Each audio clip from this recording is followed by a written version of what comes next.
দেখতেছি আমার 1.5 লাখ থেকে 2.5 লাখ টাকা আসবে বছরে, আমার 4 লাখ টাকার মধ্যে প্রফিট আসবে। আমার দেশের মৎস্য চাষিদেরকে আমি বলবো, আপনারা হতাশ হবেন না।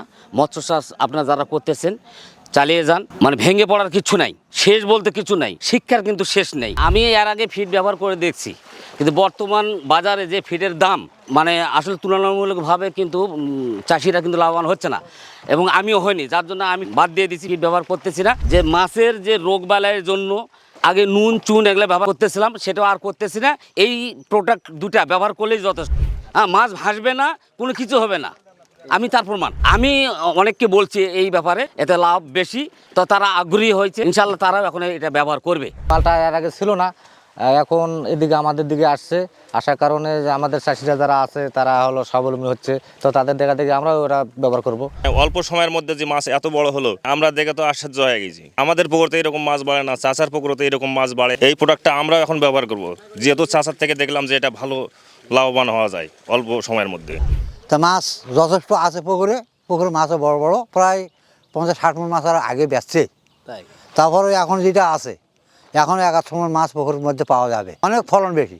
অন্য পুকুরে যে মাছ 4-5 মাসে যেটা হয়নি, এরপর পাচ্ছে সেই মাছ এই পুকুরে 2-3 মাসের মধ্যে হয়ে গেছে। মানে আপনার যে ওষুধ ব্যবহার করছে, যে এই ওষুধের খুব কাজ হয়েছে এরপর।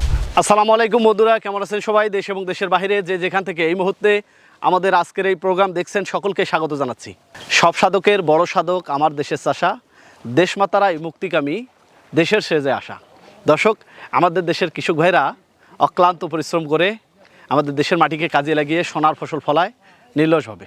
ধান চাষ, মাঠ ফসলে বিভিন্ন সবজি ফসল, মাছ চাষ, এসব করে দেশের কৃষি অর্থনীতিতে একটি বড় ভূমিকা রেখেছে দেশের চাষি ভাইরা। দর্শক, এই মুহূর্তে আমি অবস্থান করছি দিনাজপুর পার্বতীপুর উপজেলার ফুলবাড়ি পুকুরিয়া এলাকায়। আজকে এই পুকুরিয়া এলাকার মাছ চাষের উপরে একটি পূর্ণাঙ্গ প্রতিবেদন আপনাদের সামনে তুলে ধরবো। এই মুহূর্তে যে পুকুরের পাশে দাঁড়িয়ে কথা বলছি, এই পুকুরে মাছ চাষ করতেছেন এই পুকুরিয়া স্কুল অ্যান্ড কলেজের হিসাব রক্ষক আলাউদ্দিন আল আজাদ চাচা, যিনি দীর্ঘদিন থেকে চাকরি পেশার সাথে জড়িত, পারিবারিকভাবে দীর্ঘদিন থেকে তারা মাছ চাষের সাথেও জড়িত। পুকুর রয়েছে তার প্রায় 18 বিঘার মতো, যেটি প্রায় 9 একরের কাছাকাছি। এই পুকুরে এসে যে তথ্যগুলো পেয়েছি জেলেদের কাছ থেকে, 300 থেকে 350টি পুকুর রয়েছে, যার পরিধি প্রায় 600 থেকে 700 একর জমিতে মাছ চাষ হচ্ছে। এই মাছ চাষ করে এই এলাকার চাষি ভাইরা আর্থিকভাবে নিজেরা স্বাবলম্বী হয়েছে। ফিড ছাড়া কীভাবে মাছ চাষ হয়, এই ধরনের একটি প্রতিবেদন আপনাদের দেখিয়েছিলাম। সরজমিনে চাষি ভাইরা আসলে কি ফিড ছাড়া মাছ চাষ করতে পারতেছে কিনা, সেসব বিষয় দেখতে আজকে আবার এই পুকুরে আসা। আলাউদ্দিন আল আজাদ চাচা তিনিও এই পুকুরে ফিড ছাড়াই মাছ চাষ করতেছেন। আমরা আজকে সরজমিনে তার এই মাছ চাষের গল্প জানবো। এই এলাকার চাষিরা কেমন স্বাবলম্বী হচ্ছে, মাছ চাষ কতটা লাভজনক, এটা আমাদের দেশের জন্য কতটা লাভজনক একটি সেক্টর, চাষি ভাইরা এই সেক্টরে আসতে পারে কিনা, সেসব বিষয় নিয়ে পূর্ণাঙ্গ একটি প্রতিবেদন আপনাদের সামনে তুলে ধরবো। আশা করছি যারা মাছ চাষ করতে চাচ্ছেন বা এই সেক্টরে আসার পরিকল্পনা করতেছেন, তাদের জন্য আজকের এই প্রোগ্রামটি গুরুত্বপূর্ণ হবে। চলুন শুরু করা যাক। আসসালামু আলাইকুম। ওয়ালাইকুম আসসালাম। চাচা কেমন আছেন? আলহামদুলিল্লাহ, আপনি ভালো আছেন? আলহামদুলিল্লাহ। কি করা হচ্ছে? মাছ ধরা হচ্ছে? হ্যাঁ, মাছ ধরা হচ্ছে। মাছ কেমন উঠছে? একটু নিয়ে আসেন দেখি। নিয়ে আসতে তো মাছ তো উঠছিল, কিন্তু ওই যে জাল মাঝখানে ফাটে গেছে, তো আচ্ছা। যেই মানে পরিমাণ মাছ আসার কথা সেই পরিমাণ আসেনি। আমি মাছ ধরো বাজারে নিয়ে যাব, কিন্তু দেখতেছি সেই পরিমাণ মাছ আসলো না জাল ফাটার কারণে। এখন কি করব, যা মানে ভাগ্য হয় আর। মাছ তো মাশাআল্লাহ তারপরে কত মন উঠছে? 10 থেকে 14-15 মণ উঠবে ইনশাল্লাহ। এর আগে আমি তো মাছ বিক্রি করলাম, প্রায় 42 মণ মাছ দুদিনে বিক্রি করছি। করার পর জেলেরা অন্য পুকুরে টান দিছিল, যার জন্য স্টপ রাখছি। আজকে হঠাৎ মনে হলো জাল টানি, তা হবে ইনশাল্লাহ। এখনো মাছ বহুত মানে আছে, আমার আইডিয়া তো এখনো প্রায় 60-65 মণ মাছ হবে। আজকে কত আশা ছিল? আজকে আমার আশা ছিল কমপক্ষে 20 মণ। 20 মণ? হ্যাঁ। যাই হোক, হতাশ হওয়ার কিছু নাই, মাছ তো এখানেই আছে। না, তা তো অবশ্যই, তা তো টান দিলে আবার উঠবে। তা তো অবশ্যই। এখন এই মাছ কোথায় গিয়ে উঠাবেন? বাজারে কখন যাবে? বাজারে যাব এখন, ওই মনে করেন 1টার দিকে বাজার, এখন গাড়ি আসছে আমার, নিয়ে যাব।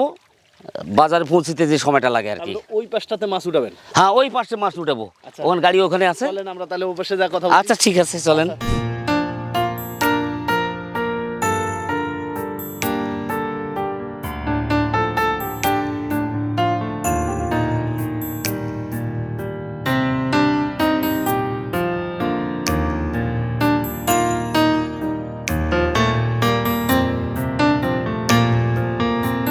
পাট ফসল, মাছ চাষ, গবাদি পশু পালন, এসব কাজে বড় ভূমিকা রেখে যাচ্ছেন আমাদের দেশের কৃষক, চাষি, উদ্যোক্তারা। তো আমি এই মুহূর্তে চাষার সাথে কথা বলছি। পুকুরের মাছ দেখে মনটা ভরে গেল, বাম্পার ফলন হয়েছে। এই এত বাম্পার ফলনের রহস্যটা জানতে চাই। আমার পরিচয়, আমি একজন মৎস্য চাষী, ডিস্ট্রিক্ট হলো দিনাজপুর, উপজেলা ফুলবাড়ি, গ্রামের নাম কড়াই গ্রাম, পুকুরি এ নামে পরিচিত। এই মৌজায় কিন্তু 360টা পুকুর আছে, এখান থেকেই এই পুকুরি নামটা। আপনি মাছ চাষ করেন কত বছর থেকে? 7-8 বছর থেকে মাছ করে একটু গ্যাপ দিছিলাম, আবার 1 বছর থেকে শুরু করছি। এখন চাকরি পেশার সাথে জড়িত আছেন? হ্যাঁ, আমি কলেজ যে চাকরি করি, কলেজে চাকরির সাথে আমি জড়িত। তো চাকরির পাশাপাশি আমি ভাবলাম শখের বশতে একটু মাছ চাষ করবো। তারপরে দেখতেছি বিভিন্ন জন বিভিন্নভাবে বাণিজ্যিকভাবে চাষ করতেছে, আমার আগ্রহ হলো বাণিজ্যিকভাবে মাছ চাষ করব। যখন বাণিজ্যিকভাবে আমি মাছ চাষ করতে গেলাম, বিভিন্ন সমস্যার সম্মুখীন হয়ে গেলাম। পুকুরে মাছ ভাসে, মাছের পরজীবী, পুকুরের মধ্যে গ্যাস হয়, রোগবালাই, এত মাছ মারা যায়। এক পর্যায়ে আমি কিন্তু হতাশাগ্রস্ত হয়ে পড়ি। এর মধ্যে আমি দেখলাম যে অনলাইনে মাছের প্রতিবেদন যশোরে, সেটা হলো রাসেল অ্যাগ্রো কোম্পানির সেফ ফিশ এবং গ্রোথ ফাস্টার উপাদানের প্রতিবেদন আমি দেখলাম। আর অন্যান্য কোম্পানিরও আমি প্রতিবেদন দেখছি, সেখান থেকে আমার কাছে বিশ্বাসযোগ্য মনে হয়েছে রাসেল অ্যাগ্রোর 2টি প্রোডাক্ট। আমি কোম্পানির সাথে যোগাযোগ করলাম, স্ক্রিনের নাম্বার দেখে যোগাযোগ করলাম, ওনারা আমাকে বিভিন্ন অ্যাডভাইস দিল। দেওয়ার পর আমি সেইভাবে আমি পুকুরে ইউজ করলাম। ইউজ করার পর পুকুরে কোনো প্রকার গ্যাস নাই, মাছ ভাসতেছে না, রোগবালাই নাই। আপনার নিজস্ব পুকুর কত বিঘা? 2টা পুকুর মিলিয়ে আমার আছে হলো 9 একর 18 বিঘা। এটা 4 বিঘা আমি করতেছি, আর ওই 14 বিঘা আমার ভাতিজা করতেছে, ওটাও নিজস্ব? ওটাও নিজস্ব। তার মানে আপনাদের পারিবারিকভাবেই দীর্ঘদিন থেকে মাছ চাষ হয়? হ্যাঁ। এই এলাকার মানুষ মাছ চাষ করে কতটা স্বাবলম্বী হয়েছে? এই এলাকার মানুষ মাছ চাষ করে বর্তমানে অনেক স্বাবলম্বী হয়ে গেছে, কারণ বিভিন্ন প্রকার প্রোডাক্ট বেরোয়েছে, আগে এরকম ছিল না। আর আধুনিক যুগের সাথে তাল মিলিয়ে মানুষ চলতেছে, সবাই ওই স্রোতে গা ভাসাচ্ছে। বর্তমানে এই এলাকার মানুষ মাছ চাষ করে স্বাবলম্বী। এই পুকুরে এবারে কত টাকা ইনভেস্ট করেছেন? এই পুকুরে আমি 3 লাখ টাকা ইনভেস্ট করছি। কি মাছ আছে? এটা রুই, মৃগেল, সিলভার ব্রিগেড, হ্যাঁ, এগুলা মাছ আছে। ইতিপূর্বে আমি কিছু মাছ বিক্রি করছি, নিয়ার অ্যাবাউট সেখানে আমি প্রায় 1,60,000 টাকার মাছ কিন্তু আমি বিক্রি করছি। আর এখন যেটা আছে, এখন ধরতেছি, মাছ হারভেস্ট করতেছি। এখানে আমি যেটা আমার ক্যালকুলেশন, আমার যেটা মাছ ছাড়া, তাতে দেখতেছি হ্যাঁ একটা ভালো প্রফিট ইনশাল্লাহ আসবে। মাছের কালার, জি, ফলন বাম্পার হয়েছে। তো সুন্দর ফলনের পিছনের গল্পটা কি বা রহস্যটা কি একটু যদি বলতেন? এই সেফ ফিশটা ইউজ করার ফলে পানির যত প্রকার রোগ জীবাণু সব নষ্ট হয়ে যায়, পানির মধ্যে গ্যাস হয় না, মাছের কালার ঠিক থাকে। এটা আর কি টোটালি পুকুরের পরিবেশটাকে ঠিক করার জন্য এ যাবৎ পর্যন্ত আমি 3 বার ব্যবহার করছি। তো আসলে 3 মাস পর পর ব্যবহার করার নিয়ম আমি একটু অ্যাডভান্স করছি, 2.5 মাস পর পর একটু আরও ভালো রেজাল্ট নেওয়ার জন্য। আমার মাছের যে কালারটা দেখলেন, তো রেজাল্টটা বাম্পার রেজাল্ট, খুব ভালো। এবং ওই যে গ্রোথ ফাস্টার, এটা ব্যবহার করার ফলে মাছের যে গ্রোথ, চেহারা দুর্বল ছিল, দেখতেছিলাম মাছ নড়ে না। আর আজকে দেখলেন জালে টানার পর যে মাছের গ্রোথটা কি, স্পিডটা কি। পুকুরে কি শুধু এই 2টা প্রোডাক্টে ব্যবহার করছেন না আরও খাবার টাবার দিতে হয়? হ্যাঁ, মাঝে মধ্যে আমি একটু এই আপনার খৈল 10 দিন পর পর একটু করে ছেটে দেই, এর মধ্যে একটু ব্রান দেই, এই জাস্ট। তো এখানে তো বিশাল পুকুর, এটা জি। কত একর পুকুর বলছে? 2 একরের কাছাকাছি। 2 একরের কাছাকাছি। আর এত বিশাল পুকুরে তো অনেক খাদ্যের দরকার ছিল। খাদ্যের দরকার ছিল, কিন্তু এই 2টা প্রোডাক্ট ব্যবহার করার পরে আমি দেখছি, এর আগে আমি যে খাদ্যটা দিছি সেটাকে আমি কম্প্রোমাইজ করে দেখছি, তার তুলনায় 60% খাদ্য আমার কম লাগে। অর্থাৎ টোটাল এখন আমি যে মাছটার যে খাদ্যটা আমার লাগে, এখন আমার 40% খাদ্য লাগে এই খোল টোলের, অন্য কিছু না। আমি এর আগে ফিড ব্যবহার করে দেখছি, কিন্তু বর্তমান বাজারে যে ফিডের দাম আসলে তুলনামূলকভাবে কিন্তু চাষিরা কিন্তু লাভবান হচ্ছে না, এবং আমিও হইনি, যার জন্য আমি বাদ দিয়ে দিচ্ছি, ফিড ব্যবহার করতেছি না, সেফ ফিড এবং গ্রোথ ফাস্টার ব্যবহার করতেছি। অবশ্যই লাভবান, যে মাছের যে রেশিও, যে প্রফিটটা বেশি আসে আর কি। আমরা দেখি যে শীতকালে আসলে মাছের কিন্তু অনেক রোগবালাই হয়, মাছের গ্রোথটাও তুলনামূলকভাবে কম হয়। তো সেক্ষেত্রে এই যে এখন শীতকাল চলে আসছে, এই অবস্থায় কি দেখতে পাচ্ছেন? মাছের যে রোগবালাইয়ের জন্য আগে নুন চুন এগুলো ব্যবহার করতেছিলাম, সেটাও আর করতেছি না। এই প্রোডাক্ট 2টা ব্যবহার করলেই যথেষ্ট। হ্যাঁ, মাছ ভাসবে না, কোনো কিছু হবে না, আমি তার প্রমাণ। ধরেন আপনি একটা ভালো প্রোডাক্ট পেয়েছেন, ব্যবহার করছেন, কিন্তু পাশের চাষি ভাইদের অনেক সময় কেউ বলতে চায় না, অনেক পুকুর। তো সেক্ষেত্রে আশেপাশের চাষি ভাইরা বা যারা মাছ চাষি রয়েছে, তারা এই সম্পর্কে কতটা আগ্রহী হচ্ছে বা তাদেরকে কতটা এই তথ্যগুলো জানাতে পারে? না, অনেকে জানে না, যারা শিক্ষিত বা অনেক ছেলেপেলেরা আছে ইউটিউবে এগুলো চালা, তারা জানে। আমি অনেককে বলছি এই ব্যাপারে, এতে লাভ বেশি, তো তারা আগ্রহী হয়েছে, ইনশাল্লাহ তারাও এখন এটা ব্যবহার করবে। এই পুকুরিয়া গ্রামের অধিকাংশ চাষি ভাইরা মাছ চাষ করে। এই পাশটাতে যত দূরে যাবেন পুকুর দেখতে পাবেন। আমার সাথে কয়েকজন চাষি যুক্ত হয়েছে। আচ্ছা চাচা, আপনি তো এই প্রোডাক্ট ব্যবহার করতেছেন, ফলন ভালো পাচ্ছেন, এনাদের কাছে কি এই তথ্যটা ছড়াই দিয়েছেন? হ্যাঁ, আমি দিয়েছি, এবং তারাও আগ্রহী যে ওদের আসলে শীত তো শেষ, নতুন করে মাছ শীত শুরু করবে। তারা বলছে যে এরপর আমরাও এই প্রয়োগ করব। আচ্ছা, এই যে আমার কাছে আরেক চাচা আছে, আপনিও মাছ চাষ করেন? হ্যাঁ, আমি করি কয় বিঘা? এই 14 বিঘা। 14 বিঘার মতো মাছ করেন, আপনিও করেন নাকি? আপনারও আছে? মোটামুটি সবারই পুকুর আছে। আচ্ছা, এখানে এই যে মাছ আজকে বাজারজাত করতেছে, কেমন ফলন হয়েছে কি দেখতে পেলেন? হ্যাঁ, আগের তুলনায় দেখতেছি আলহামদুলিল্লাহ খুব ভালো ফলন। আচ্ছা। মাছের গুদও ভালো, মাছের কালারও ভালো। আচ্ছা, আমাদের চাষি ভাইদের বড় সমস্যা হচ্ছে আমরা আসলে অনেক কিছুতে বিশ্বাস করতে পারি না, কারণ হচ্ছে কিছু প্রতারক চক্র আছে যারা হচ্ছে খারাপ জিনিস দিয়ে চাষিদের ক্ষতিগ্রস্ত করে। সেই জায়গা থেকে আজকে যে এই যে প্রোডাক্টটি চাষা ব্যবহার করছে, এটা রেজাল্ট আপনার কাছে কি মনে হচ্ছে, এবং আপনারা যারা চাষিরা রয়েছেন এটা ব্যবহার করা যেতে পারে কিনা? হ্যাঁ, রেজাল্ট যেটাতে আমরা ভালো পাবো, চাষিরা লাভবান হবো, সেটাই তো আমরা গ্রহণ করবো।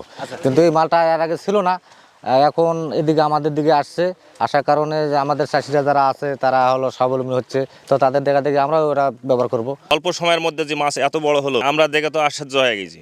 মানে আমাদের পুকুরতে এরকম মাছ বাড়ে না, চাচার পুকুরতে এরকম মাছ বাড়ে। এই প্রোডাক্টটা আমরা এখন ব্যবহার করব, যেহেতু চাচার থেকে দেখলাম যে এটা ভালো লাভবান হওয়া যায়। 40-45 বছর হচ্ছে। 45 বছর? হ্যাঁ, আচ্ছা, এই যে 45 বছর দীর্ঘদিন মাছ টানছেন, আজকেও তো মাছ টানলেন, জানলাম। আজকের পুকুরের মাছের রেজাল্ট কেমন? আজকে এরা দুর্ভাগ্য বাবাজি, যেমন দুর্ভাগ্য মাঝখানে জাল আমাদের কিছু ফাটে, আচ্ছা, মাছ আমরা অত করে আনতে পারিনি। এই 15-20 মণ মাছ আনছিলাম, তা মাছ যথেষ্ট আছে পুকুরে, পুকুরে মাছও বড় বড়। এই পুকুরের থেকে মনে করেন যে প্রায় 50-60 মণ মাছ আর আগে বেচছে।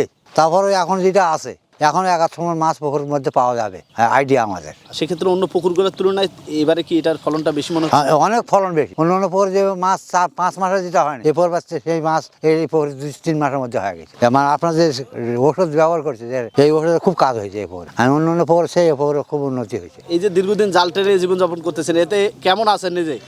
আছি বা আল্লাহর আঁকিছে, ভালোই আছি। হ্যাঁ, আগে সে অনেক আল্লাহ পাক আমার সুখে আপনাদের রাখছে। এই এলাকায় কেমন পুকুর রয়েছে? কি আমাদের পুকুর মৌজাতে 360টা পুকুর আছে। যদি গড়ান অ্যাভারেজ করা যায় 3 একর করে ধরলেও 900 একর সম্পত্তি আমার এখানে আছে। আমার এক ভাই এই মাছ চাষ করে দোতলা বিল্ডিং দিছে, 10 বিঘা 12 বিঘা জমি কিনছে, 1-2 বিঘা পুকুর কিনছে। হ্যাঁ, আমার নিজের ভাই। এখন আমার ভাই 14-7 একর সম্পত্তি, তারও বেশি হবে, 11-12 একর সম্পত্তি অন্য আবাদ করে, মাছ চাষ করে। আমার মাছ চাষ কিন্তু বছরে 6 মাস চলতেছে, দেখতেছি আমার 1.5 লাখ থেকে 2.5 লাখ টাকা আসবে বছরে, আমার 4 লাখ টাকার মধ্যে প্রফিট আসবে। সেক্ষেত্রে তো একটা চাকরি পেশা আছেন, হ্যাঁ। মাছ চাষ থেকে যা আসতেছে আলহামদুলিল্লাহ। আলহামদুলিল্লাহ, তাতে আমি বেশ ভালোই আছি। মাছ চাষটা কতটা লাভজনক, এটা আমাদের দেশের কৃষি অর্থনীতিতে কতটা ভূমিকা রাখতে পারে, এইসব বিষয় যদি হ্যাঁ, অবশ্যই আমি আমার দেশের মৎস্য চাষিদেরকে আমি বলবো, আপনারা হতাশ হবেন না। মৎস্য চাষ আপনারা যারা করতেছেন চালিয়ে যান, মানে ভেঙে পড়ার কিছু নাই, শেষ বলতে কিছু নাই, শিক্ষার কিন্তু শেষ নেই। আমাকে দিয়েই আমি প্রমাণিত। আগামীতে কি মাছ চাষ থাকবে এইভাবে? অবশ্যই থাকবে না, আরও দ্বিগুণ ভাবে এগিয়ে যাবে। আপনার মূল্যবান সময় নিয়ে নিলাম, মাছে উঠে গেছে, হয়তো বাজারে যাবেন, হ্যাঁ, আমি খুব ব্যস্ততার সময় পার করতেছেন। বাজারে যাব। তো আপনার এই মূল্যবান সময় আমাদের দেওয়ার জন্য অসংখ্য ধন্যবাদ জানাচ্ছি। বিশেষ করে আপনি আমার এলাকার মানুষ, আপনার এই মাছ চাষ আগামীতে বৃহৎ পরিসরে বাড়বে এসব দেখতে রেখে বিদায় নিচ্ছি। আসসালামু আলাইকুম। ওয়ালাইকুম আসসালাম রহমতুল্লাহ বরকাতুহ।